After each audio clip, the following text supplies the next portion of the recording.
Welcome to New York Institute of Technology's podcast, The Scope. Produced by the College of Osteopathic Medicine, our episodes focus on the medical school experience and how it helps shape future physicians. Learn about exciting new health and wellness initiatives, cutting-edge medical research and technology, and how to effectively navigate medical school. We are excited to have you join us. Good afternoon and welcome to the Scope podcast. Today, our conversation will focus on promoting positive mental health wellness during medical school. Specifically, the importance of medical students having easy access to high-quality mental health services during medical school, and the proactive initiatives happening at NYIT-COM that are helping to eliminate negative stigmas that can be associated with students and physicians seeking mental health services. I am very pleased to welcome our guests today, Dr. Liat Jarkon, practicing psychiatrist of almost 30 years, director of the NYIT College of Osteopathic Medicine's Center for Behavioral Health, an NYIT-COM alumni, and a faculty member and assistant professor at NYIT College of Osteopathic Medicine. Welcome. We're very happy to have you here. And I'm also very pleased to welcome our second-year medical student, Marnie Wilkoff, who is also the secretary of our SGA Executive Board at the College of Osteopathic Medicine. Thank you both for joining us today to talk about this very important subject. So I think what I'd like to do to begin is, Dr. Jarkon, I'd like to ask, can you tell us about some of your personal medical school experiences regarding availability and attitudes toward obtaining mental health services? Absolutely. First, let me just say thank you for having me here. I'm very excited to be here and share this with you. So I graduated a very long time ago. It was over 30 years ago. And at that time, NYCOM, as it was called, was very different. It was a very small class. It was about 90 of us. There was no diversity. And at the time, I was very excited about getting into medical school. I was really curious, and I knew it was going to be a lot of work. But what I didn't realize is sometimes life was going to get in the way. And I was prepared to work hard, and I knew that I signed up for it, and it was going to be like this for several years. But what I didn't realize is how much of an impact it was going to have on my outside life. It affected my family, it affected relationships and friendships, and that at times proved to be very challenging. At the time, I remember thinking to myself, well, who do I talk about with this? Where do I go?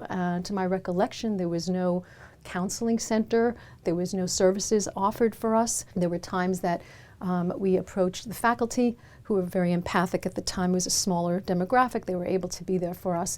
And I remember one occasion, one of the faculty members that I was particularly close to, I caught his ear. And I was venting to him about how I had to miss a family function, a wedding, because the next day was a huge anatomy exam. Of course, I couldn't go to the wedding, and my family was very upset and so on. And he listened, and he listened, and he looked at me, and he said, "Are you done?" And I said, "Yes." And he said, "Okay, so stop feeling sorry for yourself. Get back to work. You signed up for this. You're fortunate to be here, and patients are waiting for you." And that was my experience with therapy in medical school. It certainly sounds like your experience back then was challenging. From what I'm hearing, you didn't really have an avenue. It doesn't sound like there was an open dialogue in the way that there is today about addressing mental health initiatives for medical students. So I would ask you this question: do you feel that that experience and others like it are what made you decide your specialty to become a psychiatrist? Well, I think in part, that's in part. I think I've always been analytic since I was a little child, if I look back. And during my clinical years, because we had clinical years just year 3 and 4, there was no clinical the first 2 years, which is also a very different experience from what you're having now. I really enjoyed surgery and OBGYN and the ER. It was very exciting. And I remember being in the emergency room, seeing patients coming in of all ages. And of course, I was excited to try to figure out what the etiology was to their medical problem, you know. But at the same time, the back of my mind, I was always thinking, what is this patient experiencing right now? Are they scared? How's it going to affect their family and their jobs? And I always was concerned about that. And so that kind of led me to thinking maybe psychiatry, although I'd never thought about that. And when I did my rotation in psychiatry, I really fell in love with the whole idea of being able to help people deal with really anything from the emotional perspective. So I went into adult psychiatry. During my residency, I was very fortunate that they had an inpatient child psychiatry unit. Marnie, you're now a medical student here at our school, and I would be very interested to know if you feel that your experiences today in regard to communications with medical students being able to feel comfortable and free to ask for the assistance of a mental health professional, is it different than what Dr. Jarkhan experienced? I think it definitely is. I feel like wherever you look, left, right, there's so many options. And there's so many things available to students, whether it's you want to seek professional help, whether you want to speak to counselors, psychiatrists, just friends, faculty, staff. Everyone's extremely willing to listen and speak to you and not just say what that doctor said to you many years ago. They actually have a conversation with you, and if you need further assistance, I think they're willing and they're going to help you get that help that you need. I don't think there's any issue or lack of availability of mental health services. Dr. Jarkhan, when this happened to you in medical school, can you share with our listeners, how did that make you feel? It sounds like you did seek assistance. Well, I sought assistance the only way that I knew how. It was not an open conversation. I'm so glad to hear, Marnie, that you're having that experience now. That's been one of the goals that I've tried to establish here. It made me feel like I had to just suck it up and take care of it on my own. And that has been the barrier in the past, present, and hopefully not the future to many medical professionals from seeking mental health care. You know, the doctors and medical students were held to a higher standard in our own minds, and that, I think, in part is what's led to the current situation with burnout and suicide and so forth, and it's very preventable. So to answer your question, I felt like I didn't have a right to be upset. I had to basically get back on board with what I was doing because, hey, I was going to be a doctor. And I think, in all fairness to the professor that was speaking to me, I think that was the best he could do at the time. It wasn't a culture of, hey, you know, let's talk about this, let's bring it out in the open. It just was a very different time. Yes. I think he did the best he could, and I'm hoping that we can step it up and do the best we can now with all the resources that we have. Yes. Going off of that, I've spoken to some doctors here over the past year and a half, and I've noticed that they would follow up with me. We would speak for however long it was, a couple minutes or whatever. They realized that I was upset, and then they would follow up with me when I saw them again, whether it was the next time they gave a lecture or I stopped by their office or they saw me on campus. So that really stood out to me. It wasn't just a one-time conversation. They really wanted to see how I was doing. Well, that's fantastic. And tell me about your feelings. When that happened, how did you feel? Oh, I was extremely happy knowing that they actually cared and wanted to not just listen and be like, okay, it is what it is, get over it and move on. They really cared because I didn't expect them to follow up with me when they saw me next. So they remembered what I told them about. They remembered my emotions and how I felt about the situation. And it was very nice to see that they wanted to see how I was doing a couple weeks later. I think that is great. It's very good to hear that there's been such a transition to the positive. Dr. Jarkhan, I'm really excited to talk with you today about the new NYIT COM Center for Behavioral Health.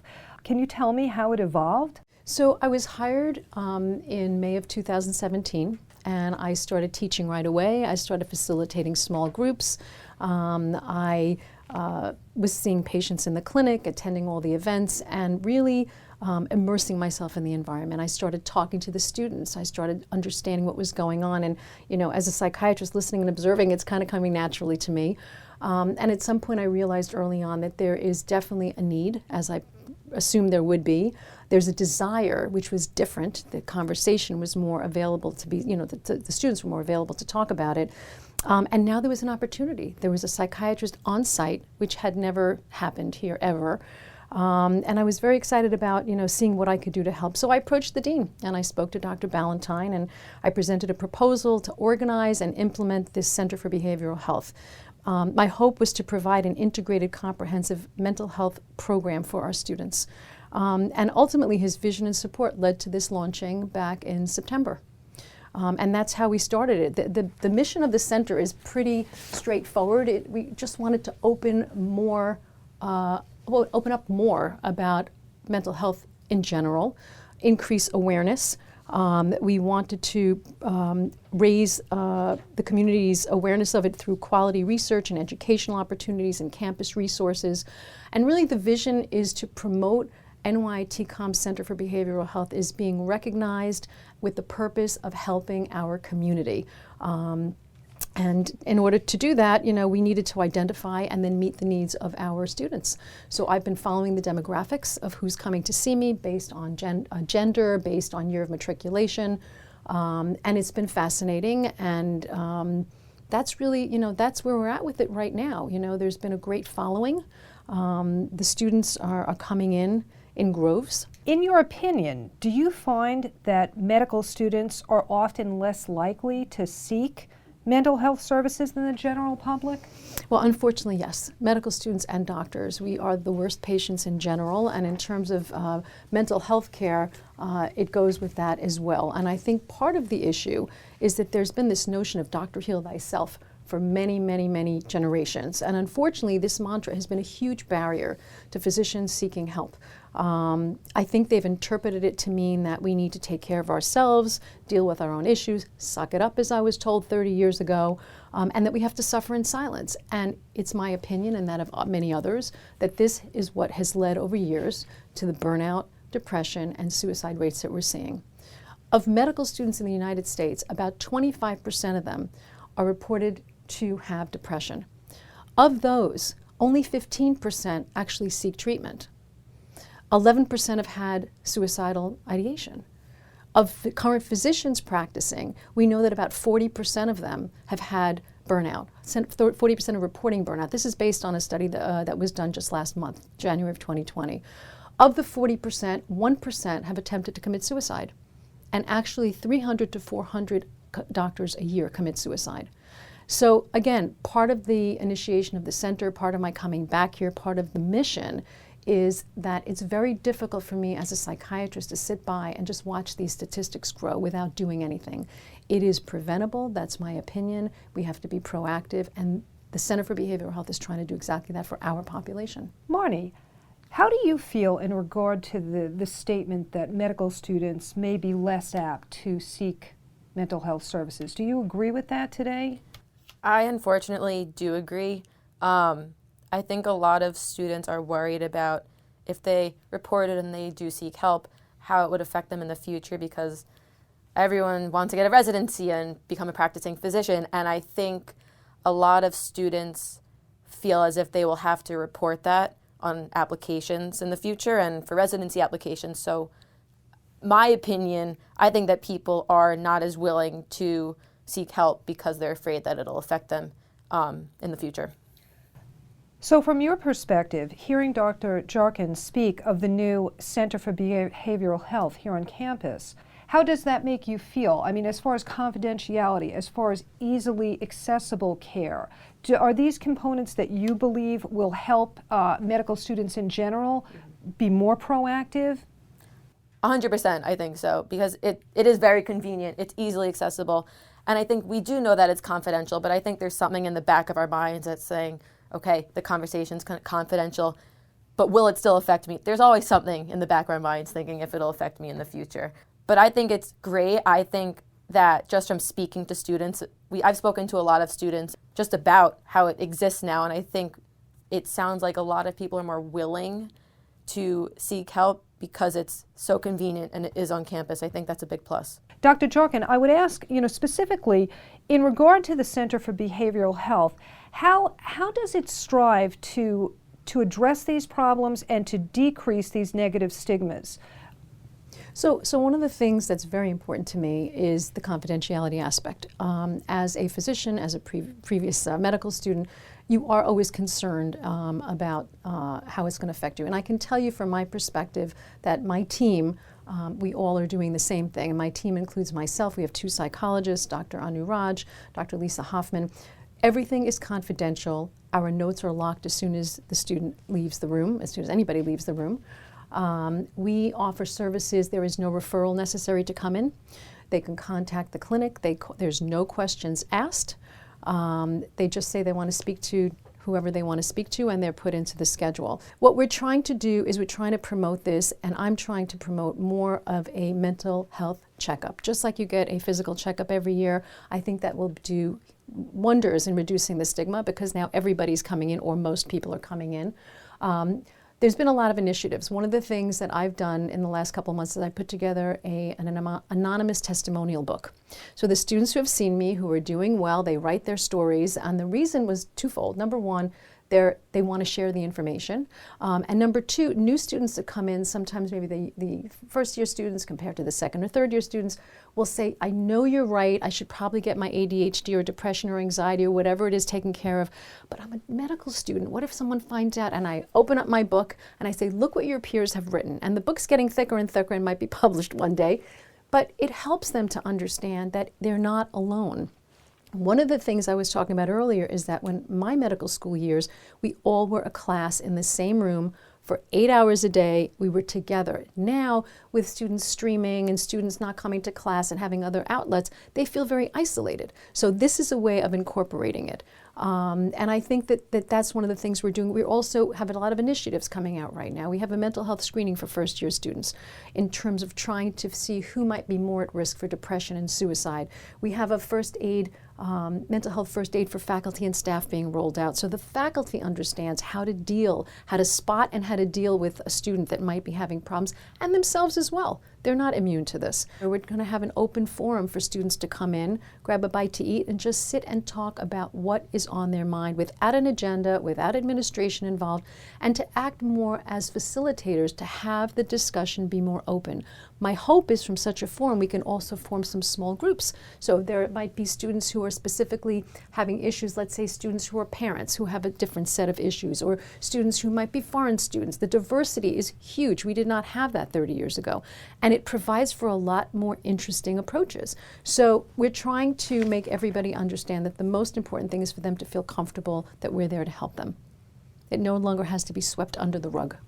Well, it certainly seems that NYIT-COM is being very proactive in bringing the positiveness of taking care of your mental health to the forefront. The things you're telling us about are so exciting, and as an administrator here at the college, I can see people talking more freely, people feeling good about taking care of their overall health and wellness, because as a future physician and as a physician yourself, would you agree that you have the ability to best take care of your patients when you take care of yourself? One of my favorite statements is probably old for many of the students, is it starts on the top. We can't possibly help others if we don't help ourselves first.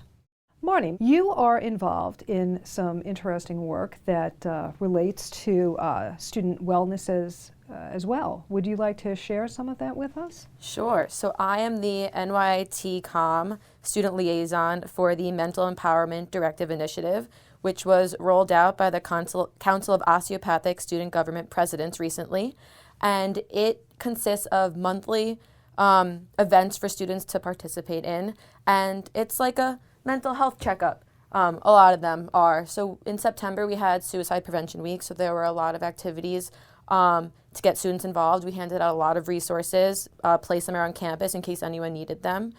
So January was resolutions, and we had cards that we handed out to students, and they were able to enter a raffle, so there was a little bit of an incentive, but a lot of people came, just filled out resolution cards, what they wanted to do for the year, what they were proud of last year, what made them laugh, you know, some pretty basic things, but we had such an astounding number of students come and fill out these cards, and they were able to keep them. If they didn't want to keep them, we then hung them up on the wall with their permission. They are completely anonymous also. So they're on the doors to the Molly Auditorium, and they look at them every day. They go in, you can read others, you can read your own, and it's just to motivate you. So I think it's a great thing that the Council of Osteopathic Student Government Presidents rolled out, and I think it's going to have a great benefit to students in the long run. And Dr. Jarkon, in closing, I'd like to know, how can our listeners learn more about NYIT's Center for Behavioral Health, its benefits, and also how is the best way that they can go about utilizing those services? Absolutely. So we have a very active social media campaign. We have daily posts about mental health events and articles. mental health facts, even Friday Funnies, just to get us through the weekend. And they can follow us on Twitter at NYT Center for BH. They can follow us on Facebook and Instagram on NYT Academic Healthcare Centers.